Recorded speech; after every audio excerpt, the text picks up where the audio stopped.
I mean, the goal is just to ball out every week and just do my job every week and, 6 seconds of play, just giving my all, so let the rest take care of itself. It starts at practice, so I just believe you practice how you play. So when I'm at practice, I always try to get the ball out as much as I can, and you do what you do at practice. That's gonna be the result in the game. Yeah, as the game went on last week, it was kind of a thing that we planned ahead during the week that I was gonna be getting chipped a lot, and the other defensive ends would be getting chipped. So I feel like going into other games is something that I have to plan ahead for, like we did the previous week. So it's something I'm looking forward to, and it's a challenge that I can't wait to just go after and attack.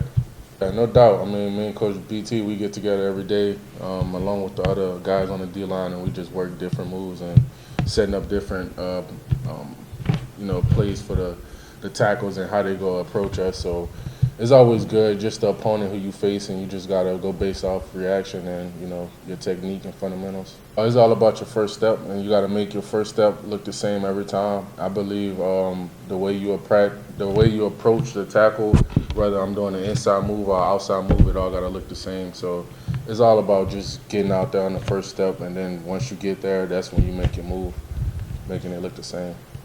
Just being a young kid, man, he just used to always bring me and my brothers and sisters to the gym, and he used to train and just let us play around. And even times when we at home, he'd give us like some of his techniques and what he do. And I just kind of feel like it's just kind of in my blood. So I look at boxing like as a technique for when I go against a tackle. Like it's all about your hand movements and your footwork. So I just kind of try to correlate that to my game on the field. And my dad, he was a great boxer, a great man. I learned a lot from him. He's a great father figure. He's been boxing for a long time. It was sad to say that you had to hang the gloves up, but every dog have his day. You got to hang it up one time. So I just look forward to learning more from him from a football and boxing standpoint, so I could correlate that to my game on the field. I mean, as far as the sleep bank schedule, I never faced nothing like that. Like at my previous school, we didn't have the type of science we have here, so I'm just kind of like taking it in, and I'm just trusting the process. So getting to bed an hour early throughout the week and 30-minute nap on the plane, I think that's something that'll work. So I'm just gonna give my all to that and trust the process. I believe I had a kill shot like that before when I think that was during pandemic year when we played against San Jose State on Nick Starkel. He's a great quarterback, but I think it was a pretty free rush for me, and then the only thing that went through my mind was don't get targeted. So I just tried my best to keep my head up and make it as clean as a hit as it could be.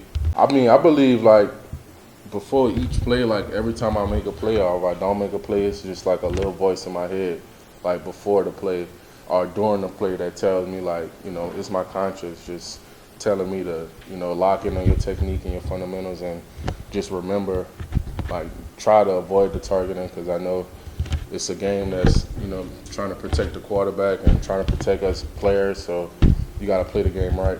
Yeah, I mean, I think a lot of players go through that little split second of decision making that you got to either make the right decision or you make the wrong decision, and the result will be what it is after. But for the most part, I think just having that thought, it helps because you gotta change just to prevent some things from happening, like targeting, you going in with your head down and breaking your neck or breaking someone else's neck. So I think it's something that everybody should have, going to make a play.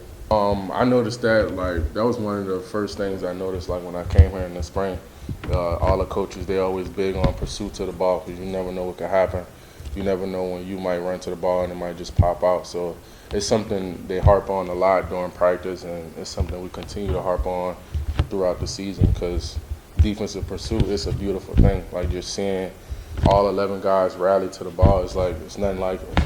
It's a race to the ball. I don't be really surprised when I see everybody run to the ball because I know it's something we practice. Like it's something that it's not even it's just a standard. Like that's the standard, running to the ball every play as much as you can, for as long as you can. So it's never a surprise because I know what we're capable of as a defense. I mean, for the most part, I played outside linebacker at UNLV that 2020 year, that pandemic year. So I knew I got some defensive end background knowledge to my game. So I mean, I know it's a good start right now, but the only thing right now for me is just being consistent. So I just feel like my consistency is what's going to get me, to that next level and then take that next step.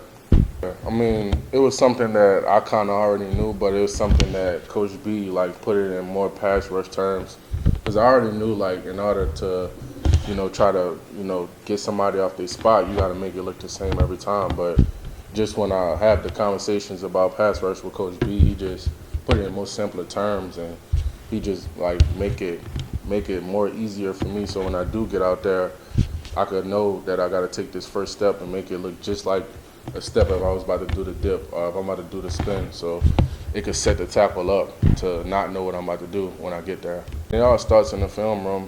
He always give me to go in there sometimes, or I might hit him up and just be like, let's watch some NFL guys do some things. And I just try to mimic the things they do.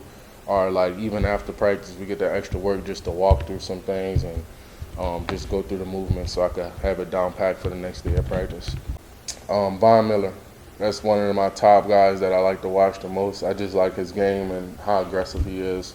Even when it's third down and long, he got to be the person to get the sack.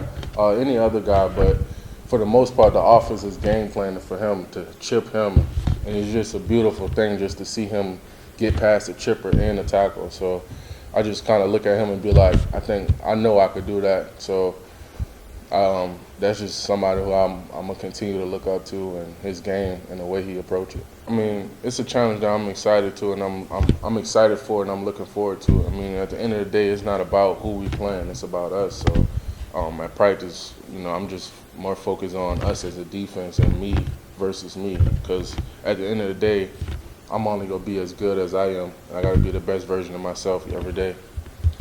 I mean, I'm not even. To me, it's no limit. I mean, I'm not looking at the record that it is. I'm trying to go past it, surpass it. So I didn't even know that was the record. But I mean, at the end of the day, each week I'm still looking to get as many takeaways as I can every day, and it starts at practice. So it's something I'm looking forward to. I'm not too worried about the record, because I feel like as long as I play and ball out, it's gonna take care of itself. Thanks. Yep. Thank you.